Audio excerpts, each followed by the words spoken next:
Hi guys, and welcome to your very first installment of your VON Video Online Notes for Chapter 10, Section 1.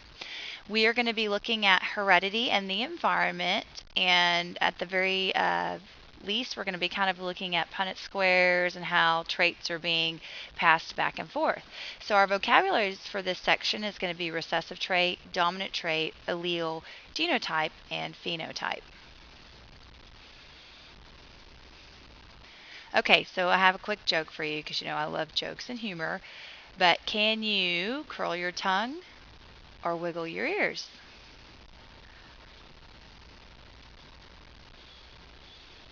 If you can, that's because these are genetic abilities that are inherited from your parents. Now, a lot of you I know can curl your tongues because I've seen it, but wiggling your ears, I haven't seen a whole lot of people through my years of teaching that actually can do that. But if you do have that ability, then you are looking at something that was inherited. Okay, so the grandfather of who I would call of our genetics is Mr. Gregor Mendel, and he came up with this whole idea in 1860. Basically, he did experiments in his garden at a monastery in Austria, and basically it kind of helped explain what truly heredity was. And without this man, we would probably not have any idea of what genetics was because he was just very curious about it and he spent a lot of time on it. So, what he did is he actually used the sweet pea to study the patterns of inheritance, and he called these patterns traits. Now, sweet peas are just like what you're thinking, just like the picture looks like right here. You have they look like snow peas, where you have the little tiny little peas in them. Well, anyways, that's kind of what he looked at because he was noticing in his garden that there was variations and things going on, and he wanted to know why. So, as we talked about, he called those things traits. Well, we know that a trait is an inherited form of characteristics.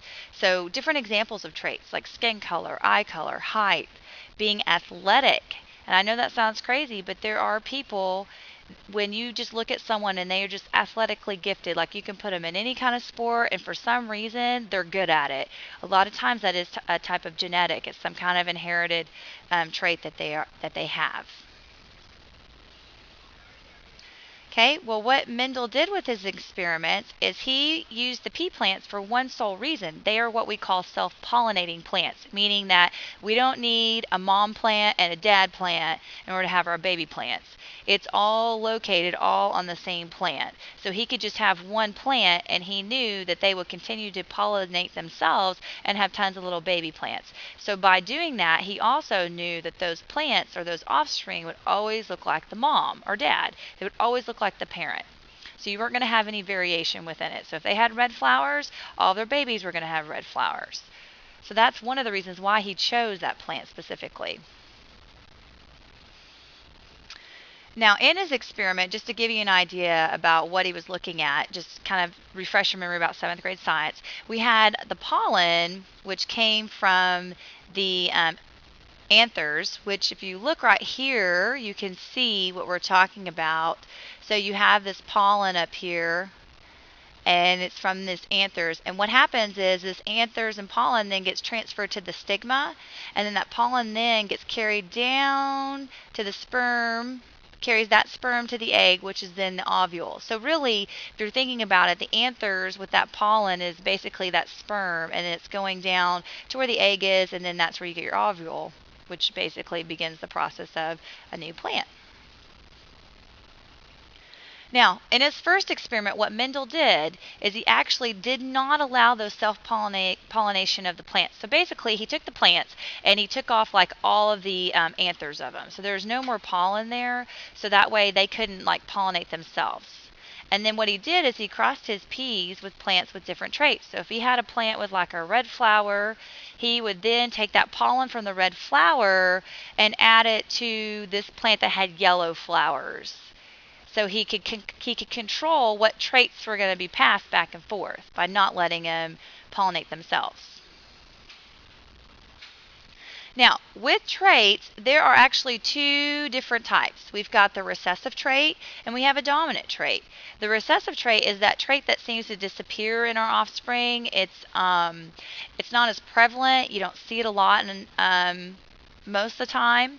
And then you have the dominant trait, is that trait that always is seen in the offspring. It just seems like, okay, if mom, has a brown hair, then more than likely her son or daughter is going to have brown hair. So you see it more often.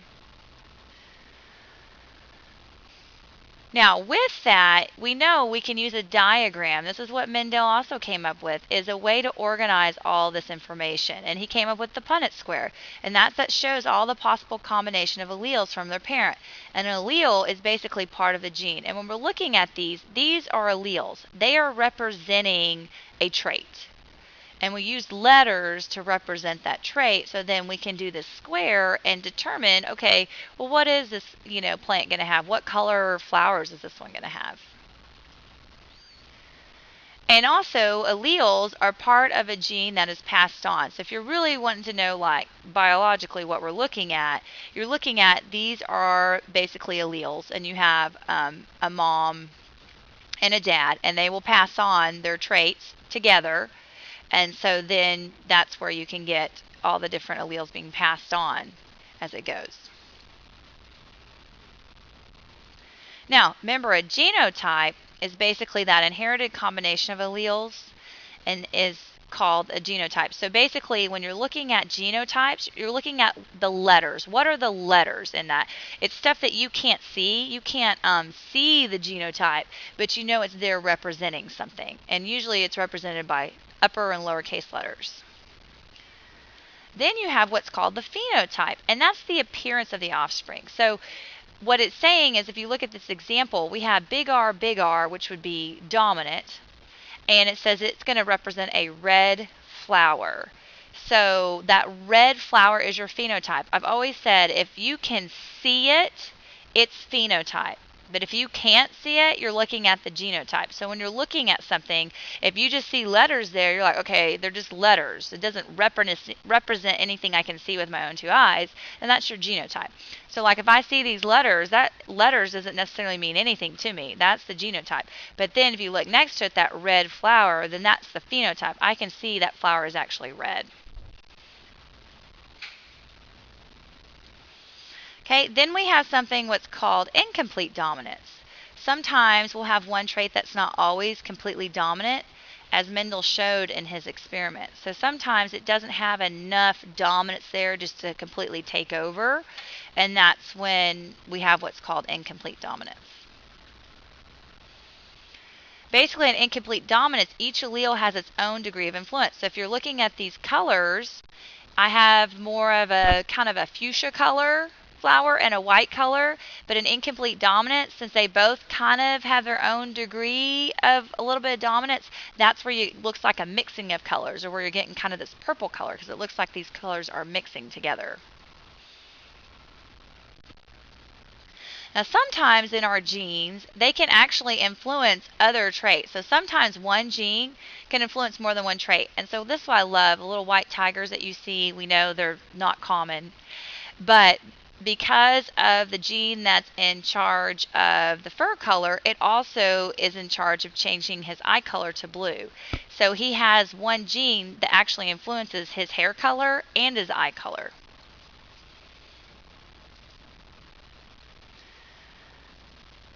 And that's what I was just explaining about the little white tiger here. Sometimes several genes can affect a trait. Everyone's always like, okay, brown eyes are dominant, blue eyes are recessive. That's not necessarily the case when you're looking at eye color, because if you really look at each other's eyes, you're going to notice they're not all one solid color. You have different colors in the spectrum. It's just that they may appear brown or blue or green based on, maybe what more of one color that is in that eye color. So in our eye color, we actually have several genes that can actually affect the trait involved with that. Now, also, we know genes and DNA, they're kind of all mixed together. So that's part of a large molecule. Your genes are called DNA, or deoxyribonucleic acid. And you guys learned about this last year. But basically, you have all this DNA, and that's where your genes are actually located. And that's what's coding for everything about you. Your eye color, your hair color, the way you walk, the way your body reacts. All of those things are all encoded in this DNA. Now, DNA was actually first photographed by Rosalinda Franklin in 1951, and she used a technique called X-ray diffraction, and this is actually what the picture actually looked like. And then here's a picture of Rosalind Franklin, just to give you an idea, and then there again is her picture of her X-ray diffraction of DNA. But then, kind of the more famous ones that you've heard of are Watson and Crick, and they're the ones that came up with the idea that DNA is in what we call a double helix. So basically, it looks like a ladder that's being twisted all around. So it looks like this twisted ladder being going up. And here's another picture of what they're talking about, like the helix model. So if you can tell, it's kind of twisting around, and then you have these connections in between each other, the adenine, thymine, cytosine, and guanine. But you'll learn more about that in biology next year. Okay, well that is the end of our first session of Chapter 10, Section 1, VON Notes. You should be taking notes as you're watching it. If you didn't take notes this first time, you need to go back through it, and you need to take your notes. Remember, you want to take really good notes because you will have a quiz on this, and if you will be allowed to use those notes you took on the quiz. So you guys have a great day, and see you soon. Adios.